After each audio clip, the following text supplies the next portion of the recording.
Imagine waking up one day to find that everything you've built your identity upon, your opinions, your sense of morality, your values, your very idea of what makes life meaningful, was not your own.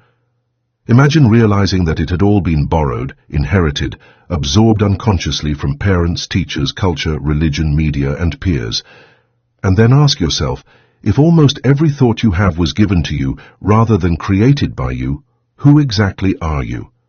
You may think of yourself as free, rational, and independent. But look closely, is that true? Or are you simply repeating what was imprinted on you long before you knew how to question it? Here lies a paradox so unsettling that most people turn away from it. We pride ourselves on individuality, yet most of our individuality is manufactured. We boast of strength, yet our strength is conditional, fragile, and dependent upon approval, comfort, and circumstance. And in those moments when life strips us bare through failure, loss, betrayal, what emerges is not strength but weakness. Nietzsche once wrote, "Most men are not capable of truly willing, they merely obey." What he meant was not simply political obedience but existential obedience, a life lived by default, shaped by unseen forces, molded by invisible masters. To Nietzsche, this was the sickness of modern man, the quiet, polite slavery to values we never chose, to truths we never questioned. But here is the haunting question. If your beliefs, your morality, your sense of worth were handed to you, then who are you beneath them? What remains when everything borrowed is stripped away? Imagine yourself standing before a mirror. At first you see your familiar face, the mask you've worn for years. But imagine that mask cracking, peeling away layer by layer, the polite smiles, the dutiful roles, the socially acceptable answers. What emerges beneath? Is it strength, or is it a trembling emptiness, a self unsure whether it can stand without scaffolding? We live in an age that celebrates comfort, inclusivity, and validation. But Nietzsche warned that too much comfort breeds weakness, that too much safety dulls the spirit. What happens when the human soul is never tested, never hardened by suffering, never forced to create its meaning? Does it grow strong or does it grow soft? Look around you. How many people hide behind distractions, phones, entertainment, endless scrolling, because silence terrifies them? How many need constant validation, unable to breathe unless someone somewhere is approving of them? How many avoid risk because the thought of failure feels like death? And then ask yourself, is this a strength? Or is this weakness disguised as a modern virtue?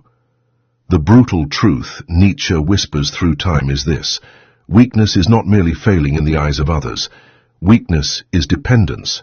Weakness is needing to be told what is good, what is true, and what is valuable. Weakness is living reactively, forever at the mercy of forces outside yourself. Now imagine being stripped of everything external.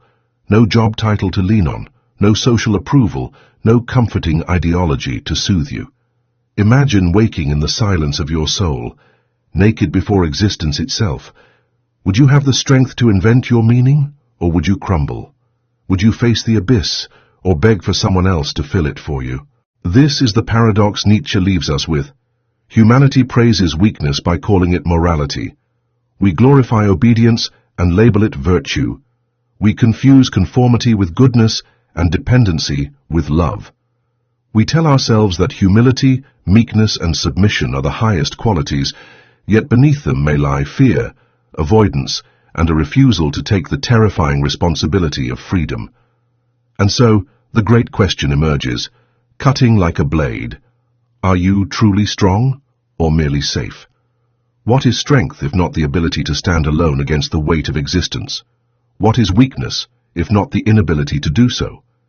If Nietzsche was right, then most people you know, even those who seem successful, respected and admired, are not strong at all. They are fragile, dependent, domesticated, like caged animals who mistake their captivity for comfort. The unsettling thought is this: perhaps even you are one of them. Perhaps you too have built your life on borrowed pillars, and perhaps in your quietest moments you can feel the cracks forming. If that's true, then the next question is not whether weakness exists, but whether you will dare to face it. Because Nietzsche believed that confronting human weakness is the beginning of something far greater, the birth of genuine strength. And that is where the story truly begins. Weakness, Nietzsche believed, is not just an individual flaw. It is a disease that seeps into the very structure of society, shaping values, morals, and even the way we define good and evil.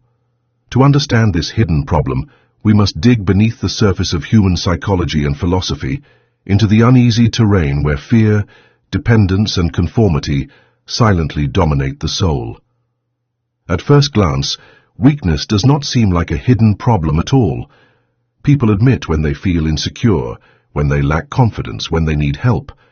But Nietzsche was not speaking of weakness in this shallow, surface-level sense. He meant something deeper, more insidious, the kind of weakness that disguises itself as virtue, the kind that becomes so normalized that people no longer see it for what it is. Consider morality itself. For centuries, societies have taught that humility, obedience, and submission are virtues. Christianity, for example, sanctified meekness. The meek shall inherit the earth. Entire civilizations grew around the idea that goodness is tied to denying oneself, restraining one's will, and obeying higher authorities, whether divine, political, or cultural. But Nietzsche asked, who first declared these things to be virtues? Who defined humility as good and pride as evil? His answer was unsettling. It was not the strong who created these values, but the weak. According to Nietzsche's slave morality, the powerless, unable to express their strength, redefined strength itself as wicked. They could not compete with the conqueror's will, so they labeled willpower as arrogance. They could not rise above, so they praised staying low. They could not claim victory, so they elevated suffering into holiness. Morality, then, was not objective truth, but a weapon forged by the weak to survive in a world dominated by the strong. Psychologically, this insight cuts deep. Carl Jung echoed something similar when he spoke of the shadow, the repressed, denied parts of ourselves that we bury to appear good, acceptable, or moral. Weakness, Jung might say, often hides behind the mask of goodness. A man may preach kindness not out of love, but out of fear of confrontation. A woman may cling to selflessness not out of generosity, but out of terror of being seen as selfish or assertive. Behind the smiling masks of virtue may lurk a silent avoidance of power, will, and responsibility. But why does this problem remain hidden? Why don't people see it? The answer lies in the psychological comfort of conformity. To be weak together feels safe. To be dependent together feels moral. Society rewards those who play by the rules of weakness, offering approval, belonging, and validation. In contrast, those who dare to assert themselves, to live without apology, to craft their values, they are often condemned as arrogant, selfish, or dangerous. Thus, the problem perpetuates itself. Weakness becomes invisible because it is disguised as goodness, while strength is demonized because it threatens the system. Arthur Schopenhauer, Nietzsche's philosophical predecessor, saw a darker root still, the blind, ceaseless striving of the will to live. Humans, he argued, are driven not by reason, but by an irrational will that keeps them chasing desires they can never fully satisfy. This endless striving exhausts us, leaving most people clinging to comfort, avoiding pain, and retreating into illusions of safety. Weakness, from this view, is not just moral. It is biological, hardwired into our nervous system. The path of least resistance becomes the path most traveled. Add to this the insights of modern psychology. Our brains are wired for bias, conformity, and fear of exclusion. Experiments in social psychology, like Solomon Asch's conformity tests, show how easily individuals deny their perception just to fit with the group. Neuroscience reveals that rejection triggers the same pain centers in the brain as physical injury. In evolutionary terms, belonging was once a matter of survival. To stand apart, to assert individuality, was dangerous. Thus, weakness, dependence on the group, avoidance of true individuality, is reinforced both by history and by the architecture of the human mind. Nietzsche's brilliance was in seeing how these forces merged into a cultural machine. He saw societies that celebrated comfort over courage, obedience over originality, safety over strength. He saw humans hiding their weakness beneath noble words, convincing themselves that avoiding life's struggles was the same as living virtuously. He saw how entire generations could be born, live, and die without ever encountering their true selves, because their selves had been handed to them by others. And yet the most tragic part of this hidden problem is not its existence, but its consequence. People mistake their borrowed values for truth. They build their lives on second-hand beliefs, then wonder why they feel hollow. They seek approval instead of power, comfort instead of growth, and wonder why they feel weak when life tests them. They cling to morality that was never theirs, then curse existence for feeling meaningless. Nietzsche's diagnosis was merciless but precise. Human weakness is not just a flaw, it is a system of thought, morality, psychology, and biology. It begins in childhood, when authority teaches obedience. It is reinforced by culture, which praises conformity. It is cemented by fear, which punishes individuality. And by adulthood, most people no longer notice the bars of the cage because they have painted them with the comforting colors of virtue. But if weakness is so ingrained, so hidden beneath centuries of philosophy and psychology, then a question emerges, sharper and heavier than before. Is it even possible to escape it? Can a human being truly create their values, or are we doomed to live forever under the shadow of inherited weakness? The answer, Nietzsche believed, was yes. But at a cost few are willing to pay, because to overcome weakness requires not only defiance of society, but defiance of oneself. It requires tearing down every false comfort, every illusion, every borrowed belief, until you stand naked before existence with nothing but your will. And that realization takes us to the next layer, the consequences. Because weakness, left unchallenged, does not merely stay hidden, it spreads, shaping entire societies in ways we rarely recognize until it is too late. If weakness were only an internal condition, a private struggle within the individual, it might not matter so much. But weakness has a way of multiplying, of seeping outward into families, cultures, and civilizations. And when weakness becomes normalized, when it is mistaken for virtue, its consequences are catastrophic, because it shapes not only how we live, but what kind of future we create. The tragedy is that weakness rarely announces itself honestly. It doesn't stand in the open and say, I am fear, I am dependent, I am avoiding. Instead, it disguises itself. It calls itself morality, humility, equality, or even love. It whispers, don't risk, don't fight, don't suffer, it's not worth it. And when entire societies accept this whisper as truth, the unseen consequences begin to unfold. Consider the individual first. A person who has internalized weakness may live outwardly respectable lives. They follow rules, they maintain jobs, they uphold reputations. But inside, they are fragile, restless, and easily broken. Because their strength is not their own. It is outsourced to approval, to money, to titles, to circumstances. When those external structures collapse, so do they. They lack what Nietzsche called the ability to will one's own life. Psychologically, this manifests as chronic anxiety, depression, and a gnawing sense of emptiness. People endlessly consume food, entertainment, social media, not because they are fulfilled, but because they are hollow. The endless scrolling at night, the compulsive need for distraction, the constant comparison to others, these are not random habits, but symptoms of weakness.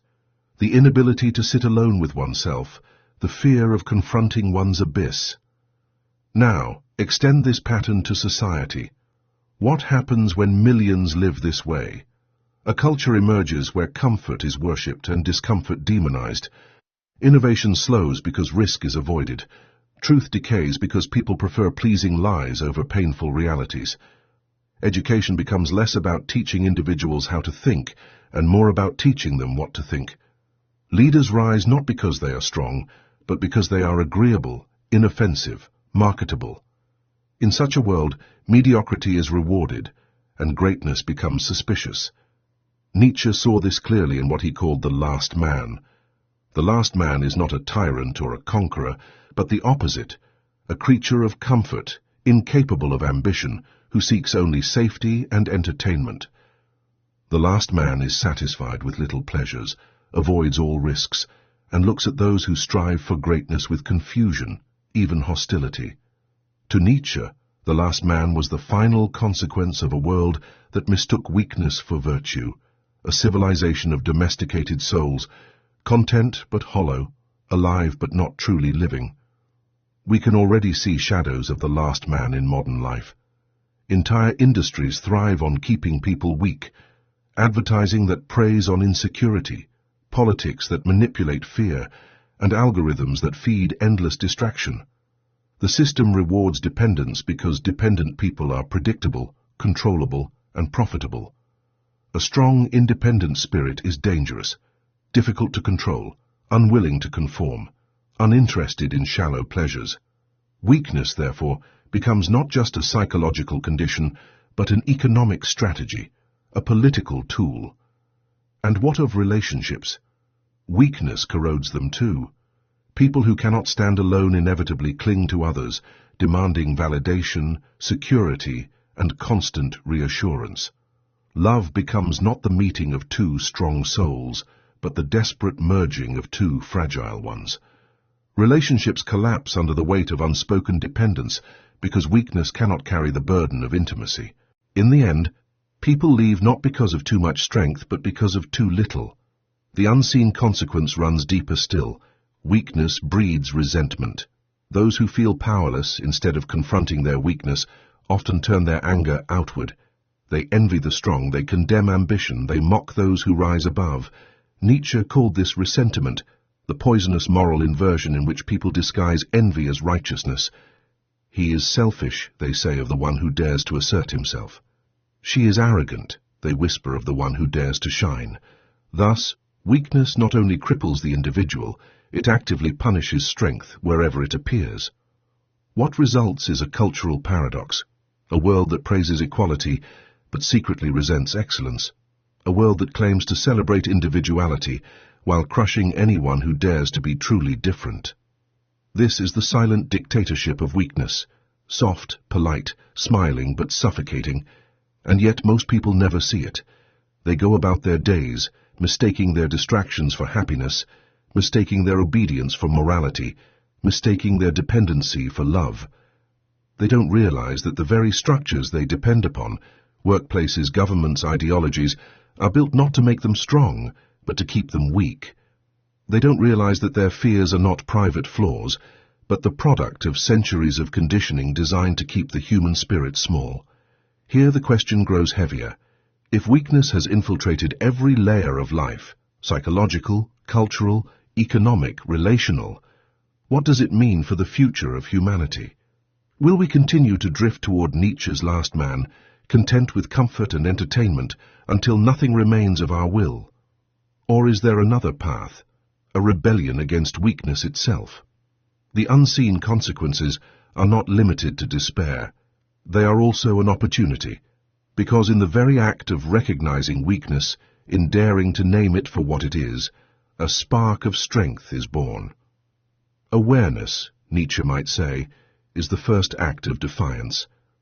But awareness alone is not enough. To break free from the hidden empire of weakness requires something radical, the courage to rebel, not only against society, but against everything weak within ourselves. And that is where we turn next, to the rebellion, to the terrifying yet liberating possibility of becoming something greater than the last man, greater than the weak morality we inherited. To dare to stand not as a dependent creature, but as a creator of strength. To rebel against weakness is not merely to defy society, it is to defy yourself. It is to confront the parts of you that cling to comfort, that beg for validation, that fear responsibility. And this rebellion, Nietzsche argued, is not for the faint of heart. It is the most demanding, terrifying, and yet most liberating act a human being can undertake. But what does rebellion truly mean? It is not simply rejecting authority, nor is it reckless destruction. It is not adolescent defiance, shouting no for the sake of noise. True rebellion is an inner revolution, the willingness to tear down every borrowed value, every illusion of safety, until nothing remains but your own will standing naked before existence. Imagine this rebellion like fire. At first, it burns away the masks you have worn, those polite smiles, those socially approved beliefs. Then it burns deeper, scorching the dependencies you never wanted to admit, the need for approval, the hunger for comfort, the craving for certainty. And finally, it burns into the foundations of your soul, asking, without all this, who are you? Can you still stand? Nietzsche's answer was the figure of the Übermensch, the overman, the one who dares to create his values rather than inherit them. The overman is not bound by slave morality, not shackled by resentment, not paralyzed by the need for external validation. He does not wait for the world to hand him meaning. He carves it from the chaos of existence. He is both artist and warrior, shaping life as if it were a canvas and bearing suffering as if it were a test of his will. But how can one begin such a rebellion in practice? The first step is the most brutal, honesty, radical, merciless honesty with yourself. You must ask, which of my beliefs are truly mine and which were given to me? Which of my virtues are genuine strengths and which are disguised weaknesses? This honesty is painful because it reveals that much of who you thought you were is borrowed, conditioned, second-hand. Yet without this stripping away, no new creation is possible. The second step is embracing suffering. Modern culture treats suffering as an error, a malfunction, something to be avoided at all costs.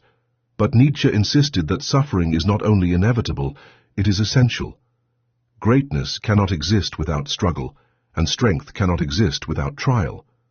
To seek only comfort is to remain weak. To embrace suffering, to see it not as punishment but as fuel, is the rebellion against a culture addicted to ease. Think of the warrior who willingly enters battle not because he enjoys pain, but because he knows that in struggle he finds his true measure. Think of the artist who spends sleepless nights wrestling with a vision, not because it guarantees applause, but because creation itself demands sacrifice. Strength is not built by avoiding difficulty. It is built by embracing it, even choosing it. The third step is responsibility, the heaviest burden and the greatest liberation. Weakness is always an escape from responsibility. It wasn't my fault. Society made me this way. I had no choice. But the rebel refuses such excuses. He declares, I am responsible for myself, for my choices, for my life. This declaration is terrifying because it leaves no one else to blame. Yet it is also liberating, because in claiming responsibility you claim power. The fourth step is creation. It is not enough to tear down old values. One must replace them with new ones. The rebel must ask, what do I value? What kind of life do I choose to live? This is not imitation, not copying the strong or the admired. This is authorship, the terrifying and exhilarating act of writing one's code. It may look foolish to others, it may defy convention, and it may even invite condemnation, but it is yours, and in that ownership lies strength. History gives us examples of such rebellion. Socrates refused to bend to Athens' demand that he abandon his pursuit of truth, even when it cost him his life. Jesus, who rejected the conventions of his time to proclaim a radical new vision of love and spirit. Nietzsche himself, who walked away from academia, friendships, and even health to write words that shook the foundations of Western thought. These figures remind us that rebellion is not comfortable. It is costly. But the cost is the very proof of its authenticity. Psychologically, rebellion is also an integration of the shadow. Jung insisted that to be whole, one must face the repressed, denied parts of oneself, not to be ruled by them, but to transform them into strength. The rebel does not deny his aggression, his pride, his ambition. He integrates them. He learns to wield them consciously, rather than being controlled by them unconsciously. Weakness hides the shadow, strength faces it. This rebellion will make you dangerous, not in the sense of harming others, but in the sense that you will no longer be easily controlled. The weak are predictable, the strong are not. The weak follow paths laid for them, the strong carve paths no one expected. To rebel is to step into this danger, to risk being misunderstood, condemned, or even exiled. But in exchange, you gain the only freedom worth having, the freedom to be yourself without disguise. The rebellion, then, is not optional if you seek strength. It is the path, narrow and steep, that separates those who live borrowed lives from those who live as creators. To walk is to refuse the fate of the last man, to refuse the slow suffocation of weakness disguised as virtue. To walk is to stand alone before existence and say, I choose, I create, I am. But even this rebellion is not the end.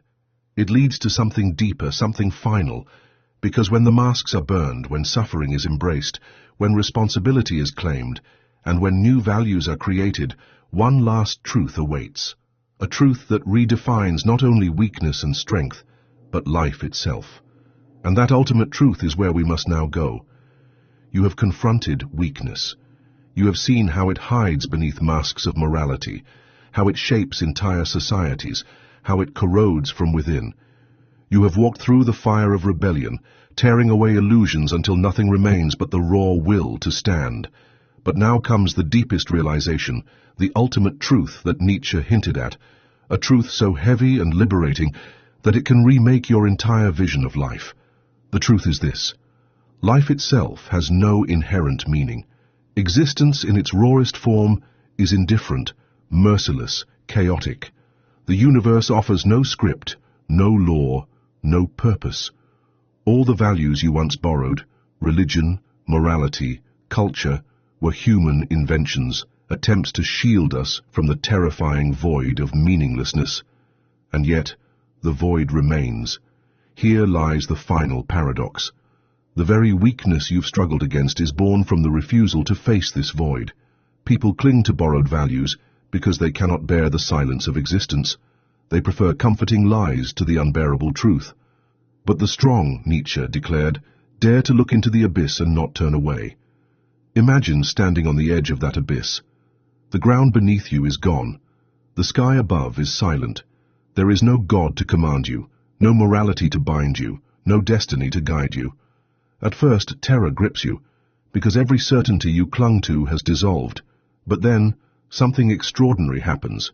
You realize that if nothing has meaning, then everything is possible.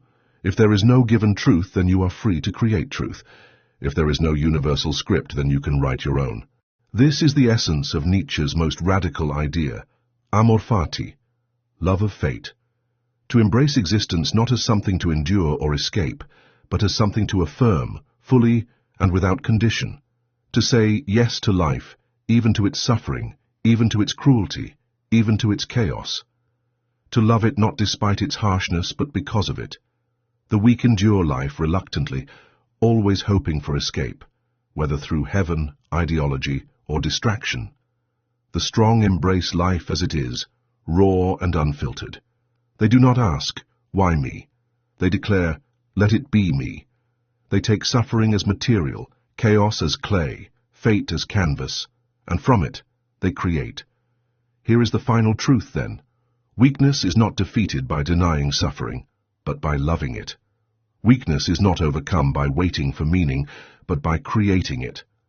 Weakness collapses in the presence of a spirit that dares to affirm existence as it is, merciless, beautiful, endless. This is where Nietzsche's idea of eternal recurrence becomes more than a thought experiment. He asks, if you were forced to live your life over and over, every joy, every sorrow, every mistake, every triumph, would you curse the cycle or would you embrace it? Would you collapse under its weight, or would you say yes so fully that you would gladly live it eternally? Most would shudder at this thought.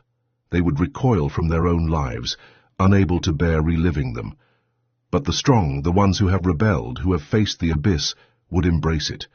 Because to affirm life once is not enough. True strength is to affirm it eternally, to love it without condition. This is the ultimate rebellion, the final freedom. Not merely to endure existence, but to will it again and again. Psychologically, this realization shifts everything. No longer is suffering an enemy to avoid. No longer is meaning something to find. Instead, you see suffering as part of the very fabric of growth, and meaning as something only you can create. Anxiety, despair, even loss, these cease to be proof of weakness and become proof of life. They become the forge in which strength is shaped. Philosophically, this truth strips away illusions and leaves only the essential, the human will standing before the void, creating. Schopenhauer saw life as endless, meaningless striving. Nietzsche transformed this into a challenge. If striving is endless, then let us strive joyfully, let us will eternally, let us embrace the very thing that terrifies us. And spiritually, though Nietzsche rejected traditional religion, this realization is almost sacred. It is a kind of worship, not of a God above, but of life itself. To love fate, to affirm existence, to create meaning amid chaos, this is the sacred act of the strong.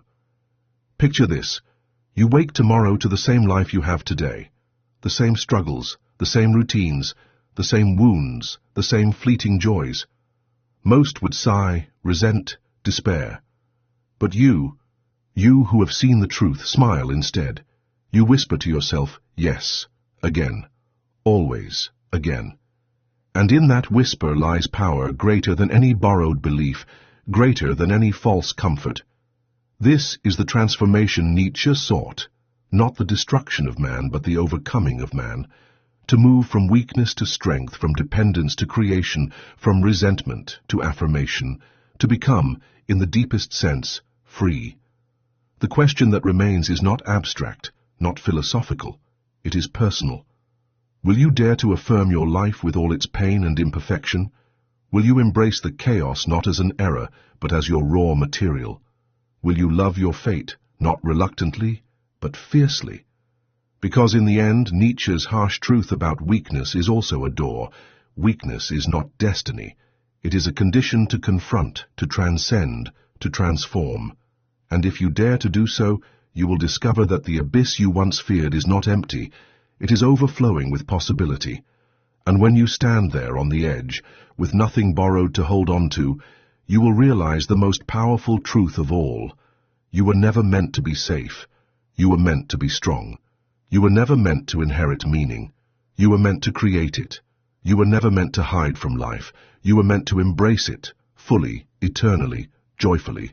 Say yes to all of it.